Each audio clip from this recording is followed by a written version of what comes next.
এই 5ই আগস্ট পরবর্তীতে আপনার আওয়ামী লীগকে যদি আমি ডি আওয়ামিফিকেশন না করতে পারি, আপনি আজকেই দেখেন আজকের ঘটনা। আজকে বেনজির কি বলেছেন? আজকে বেনজির বলেছেন যে প্রশাসন এবং পুলিশের আপনার সিংহভাগ, উনি সংখ্যাটা উল্লেখ করেছেন, 90% বেশি হচ্ছে আওয়ামী লীগ আপনার। এবং আওয়ামী লীগ যদি সংগঠিত হয় তাহলে পুলিশ তাদেরকে প্রোটেকশন দেবে। সো আওয়ামী লীগের নেচারটা, আওয়ামী লীগের খাসিলিয়ত, আওয়ামী লীগের যে চরিত্র, আওয়ামী লীগের যে মনন, আওয়ামী লীগের যে মনস্তত্ত্ব, এই মনস্তত্ত্বের ঊর্ধ্বে আপনাকে যাইতে হবে। আওয়ামী লীগকে আপনার একদম আমরা আমাদের জায়গা থেকে এই বিষয়টিকে নিশ্চিত করতে হবে, পরবর্তী বাংলাদেশের খাসিলিয়তে, পরবর্তী বাংলাদেশের চরিত্রতে, পরবর্তী বাংলাদেশের মননে, মগজে, মনস্তত্ত্বে আওয়ামী লীগ একটা অপ্রাসঙ্গিক। আওয়ামী লীগ নামে, আওয়ামী লীগের চরিত্র ধারণ করে, আওয়ামী লীগের আদর্শ ধারণ করে আবার কেউ কখনো এই রাজনীতিতে কখনোই আর রিহ্যাবিলিটেড হইতে পারবে না। তার মানে আমরা এই জায়গায় একটা ডিমার্কেশন লাইন আমরা স্পষ্ট করেছি। এক হচ্ছে আওয়ামী লীগের সাথে আমরা একদম একটা ডিমার্কেশন লাইন, যে তাহলে নির্যাতক যারা, নির্যাতক হিসেবে আওয়ামী লীগ চিহ্নিত, সে 5ই আগস্ট পরবর্তীতে বাংলাদেশে অপ্রাসঙ্গিক।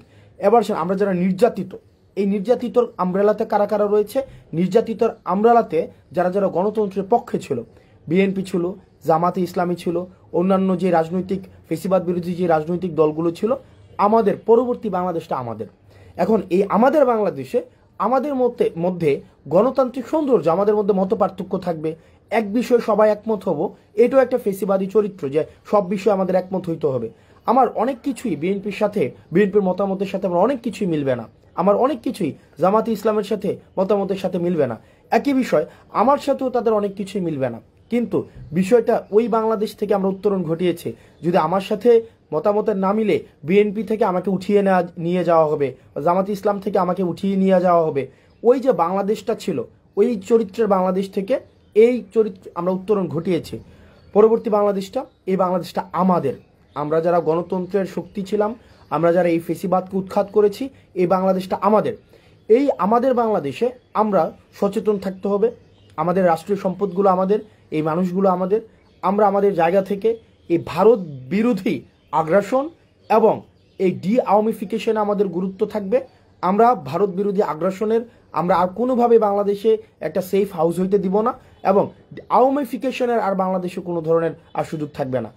আর বাকি এই বাংলাদেশ বিনির্মাণের ক্ষেত্রে, নতুনভাবে বাংলাদেশ বিনির্মাণের ক্ষেত্রে, যেই বাংলাদেশের জন্য দীর্ঘ 1.5 দশকের বেশি সময় ধরে, একদম 71 পরবর্তী সময় ধরে আমাদের প্রতিনিয়ত আমাদের যে সংগ্রামটি অব্যাহত রয়েছে, সেই সংগ্রামটি থাকবে। তবে সেই ক্ষেত্রে আমাদেরকে একটি জিনিস নিশ্চিত করতে হবে যে কোনো ধরনের জাতীয় সম্পদের আমরা কোনো ক্ষতি করব না।